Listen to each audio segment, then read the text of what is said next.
तो एक बार फिर से आपका स्वागत है हमारे YouTube चैनल पर। आज के इस वीडियो में हम जानेंगे कि यदि आप बिहार के निवासी हैं और अपना निवास प्रमाण पत्र बनाना चाहते हैं तो क्या क्या डॉक्यूमेंट लगेगा, कैसे ऑनलाइन आवेदन करते हैं, इसका प्रोसेस क्या है, सभी कुछ स्टेप बाय स्टेप जानेंगे। तो चलिए वीडियो को स्टार्ट करते हैं। तो इसके लिए सबसे पहले आपको गूगल में आना है और यहाँ पर सर्च करना है सर्विस प्लस बिहार। उसके बाद पहले नंबर पर जो वेबसाइट आएगा इसको आपको ओपन कर लेना है। अब वेबसाइट ओपन होने के बाद आपको कुछ इस प्रकार से क्लिक करना है। सबसे पहले ऑनलाइन आवेदन, उसके बाद लोक सेवाएं, फिर उसके बाद सामान्य प्रशासन विभाग और फिर उसके बाद आवासीय प्रमाण पत्र का निर्गमन और फिर अंचल स्तर पर। इस तरह से आपको क्लिक करना है। अब जैसे ही क्लिक करेंगे तो यहाँ पर निवास प्रमाण पत्र बनाने का आवेदन फॉर्म खुल जाएगा। तो यहाँ पर आपको अपना सभी जानकारी सही सही भरना है। तो सबसे पहले जेंडर सेलेक्ट करना है, उसके बाद अभिवादन में कुछ नहीं सिलेक्ट करना है, इसको इसी तरह रहने देना है। उसके बाद नेम ऑफ अप्लीकेंट, तो यहाँ पर आप जिसके नाम से निवास प्रमाण पत्र बनाना चाहते हैं उसका नाम लिखिए। जैसे हम अपने नाम से ही बनाना चाहते हैं तो अपना नाम लिख दिए। अब यहाँ पर नाम लिखने के बाद स्पेस दबाएंगे तो इधर हिंदी में नाम ऑटोमेटिक कन्वर्ट हो जाएगा। जैसे आप देख सकते हैं हमने नाम लिखकर स्पेस दबाया तो इधर हिंदी में कन्वर्ट हो गया। अब उसी तरह यहाँ पर अरविंद के बाद कुमार लिख दिए और फिर स्पेस दबाएं तो इधर हिंदी में कन्वर्ट हो गया। तो इस तरह से आपको अपना नाम लिख लेना है। फिर उसके बाद नेम ऑफ फादर, तो यहाँ पर अपने पिताजी का नाम लिखना है। फिर उसके बाद नेम ऑफ मदर, यहाँ पर माताजी का। उसके बाद नेम ऑफ हस्बैंड, तो यदि आप किसी शादीशुदा लेडीज का यहाँ पर निवास प्रमाण पत्र बना रहे हैं तो वैसी स्थिति में उनके हस्बैंड का नाम डाल सकते हैं।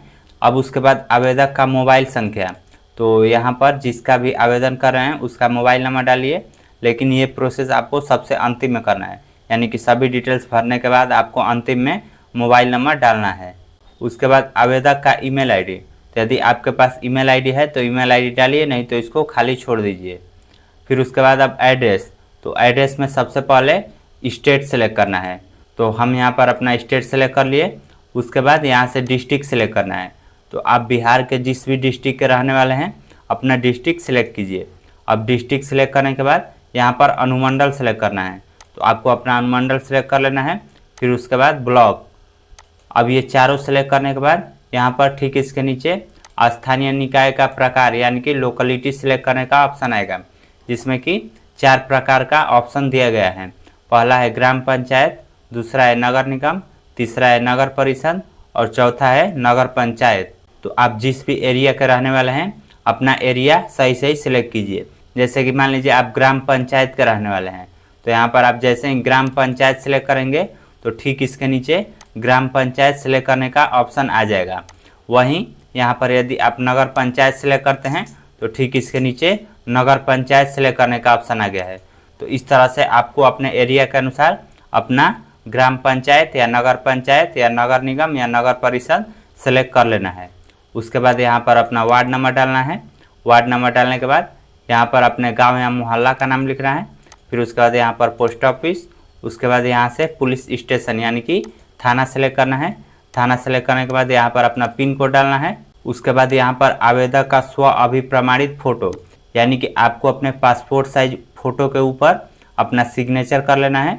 फिर उसके बाद उसको स्कैन करके यहाँ पर उसको अपलोड करना है। उसके बाद आधार नंबर यहाँ पर मांग रहा है, तो आपको आधार नंबर नहीं डालना है, क्योंकि आप जैसे ही आधार नंबर डालेंगे तो आपके आधार से रजिस्टर्ड मोबाइल नंबर पर OTP कोड जाएगा, इसलिए आपको आधार नंबर यहाँ पर नहीं डालना है, इसको इसी तरह छोड़ देना है। अब उसके बाद निवास का प्रकार, इसमें अस्थाई है और अस्थाई है, तो आपको अस्थाई सेलेक्ट करना है। फिर उसके बाद आवेदन का उद्देश्य पूछ रहा है कि आप किस उद्देश्य से निवास प्रमाण पत्र के लिए ऑनलाइन कर रहे हैं। जैसे मान लीजिए आपको स्कॉलरशिप का फॉर्म भरना है या फिर स्कूल में देना है या अन्य कोई काम में ज़रूरत है, तो वो सब यहाँ पर लिख सकते हैं। जैसे मान लीजिए हमको स्कूल में ज़रूरत है तो हम यहाँ पर इस तरह से लिख सकते हैं कि स्कूल में ज़रूरत है। इस तरह से आपको भी अपना आवेदन का उद्देश्य लिख देना है।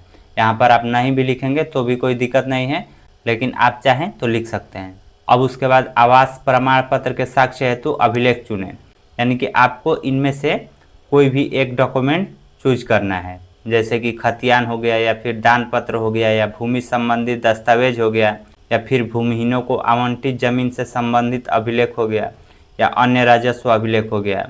यानी कि आपको ज़मीन से रिलेटेड कोई भी कागज़ है तो यहाँ पर जो भी कागज़ है उसके अनुसार सेलेक्ट कर लीजिए, जैसे खतियान दान पत्र, भूमि संबंधी दस्तावेज।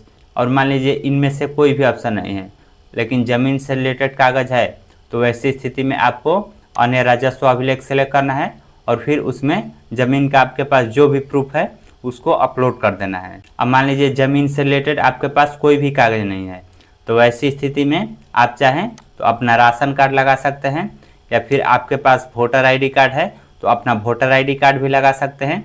यदि आपका वोटर आईडी कार्ड नहीं है तो ऐसी स्थिति में आप अपने माता या पिता का भी वोटर आईडी कार्ड यहाँ पर लगा सकते हैं।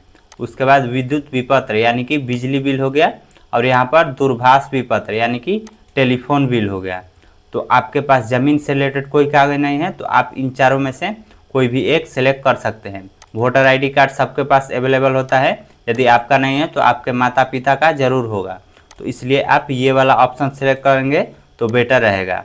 तो हम यही ऑप्शन सेलेक्ट करते हैं निर्वाचन पहचान पत्र, क्योंकि हमारा खुद का वोटर आईडी कार्ड है तो हम यहाँ पर उसको अपलोड कर सकते हैं, तो इसलिए इसको सिलेक्ट करते हैं। उसके बाद यहाँ पर सेल्फ डिक्लेरेशन आ गया है, तो यहाँ पर आपको कुछ भी चेंज नहीं करना है, इसको इसी तरह छोड़ देना है। फिर उसके बाद यहाँ पर आपके ब्लॉक का नाम आ जाएगा, फिर यहाँ पर कैप्चा कोड डालना है।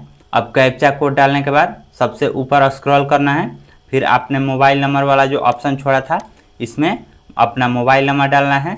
अब मोबाइल नंबर डालने के बाद नीचे स्क्रॉल करना है, आपको कहीं पर भी क्लिक नहीं करना है। मोबाइल नंबर डालने के बाद डायरेक्ट नीचे स्क्रॉल करना है। अब स्क्रॉल करने के बाद कहीं पर भी एक बार क्लिक करना है। अब जैसे ही क्लिक करेंगे तो आपके द्वारा डाले गए नंबर पर OTP कोड जाएगा, तो वो OTP कोड यहाँ पर डालना है और फिर वैलिडेट पर क्लिक करना है। अब वैलिडेट पर क्लिक करते ही OTP वेरीफाई हो जाएगा।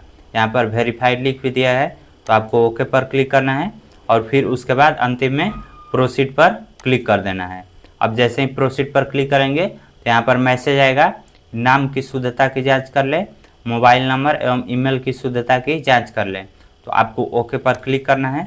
अब ओके पर क्लिक करते ही कुछ इस प्रकार का प्रीव्यू खुल जाएगा जिसमें आपका सारा डिटेल्स रहेगा।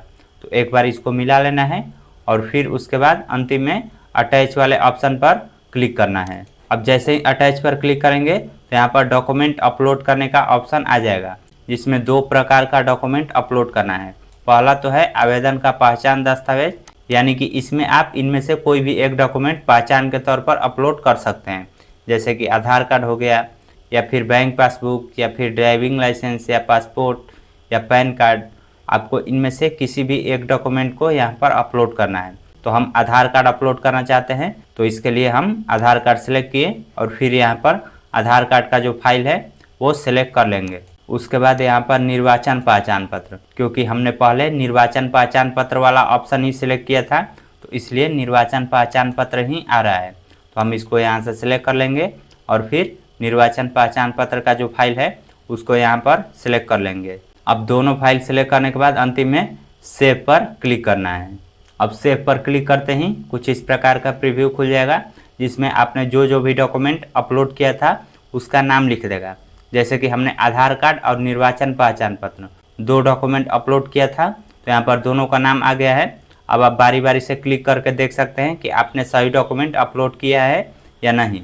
जैसे हम आधार कार्ड पर क्लिक करते हैं तो यहाँ पर आधार कार्ड का फाइल खुल गया है, तो हमारा आधार कार्ड सही है। अब इसको हम क्लोज करते हैं। उसी तरह निर्वाचन पहचान पत्र पर क्लिक करते हैं तो यहाँ पर हमारा वोटर आईडी कार्ड का सारा डिटेल्स खुल गया है, तो हम इसको क्लोज करते हैं। अब हमने सही डॉक्यूमेंट अपलोड किया है, तो उसके बाद अंतिम में सबमिट पर क्लिक करते हैं। अब सबमिट पर क्लिक करते ही कुछ इस प्रकार से प्रीव्यू खुल गया है। तो अब आपको नीचे स्क्रॉल करना है, उसके बाद एक्सपोर्ट टू PDF वाला जो ऑप्शन है इस पर क्लिक करना है। अब क्लिक करते ही इस प्रकार से रिसीविंग डाउनलोड हो जाएगा। यहाँ पर आप देख सकते हैं आवेदन की तिथि 29/6/2026 है और सेवा प्रदान करने की तिथि 11/7/2026 है, यानी कि लगभग में 10-12 दिन लग जाता है निवास प्रमाण पत्र बनने में। तो आपको इस रिसीविंग को अपने पास सुरक्षित रखना है, क्योंकि जब भी आपका प्रमाण पत्र बन जाएगा तो आपके दिए गए नंबर पर मैसेज आएगा कि आपका प्रमाण पत्र बनकर तैयार है, आप उसको डाउनलोड कर सकते हैं। तो आप डाउनलोड करने के लिए इसी रिसीविंग का उपयोग करेंगे। तो इस तरह से आप घर बैठे अपने निवास प्रमाण पत्र के लिए ऑनलाइन आवेदन कर सकते हैं। तो इस तरह आज के इस वीडियो में आपने जाना कि घर बैठे अपना निवास प्रमाण पत्र बनाने के लिए ऑनलाइन आवेदन कैसे करते हैं। तो यदि आपको इससे रिलेटेड कोई क्वेश्चन पूछना है तो कमेंट करके पूछ सकते हैं। वीडियो पसंद आई हो तो इसे शेयर भी ज़रूर करें और ऐसे और भी वीडियो देखने के लिए इस चैनल को सब्सक्राइब कीजिए।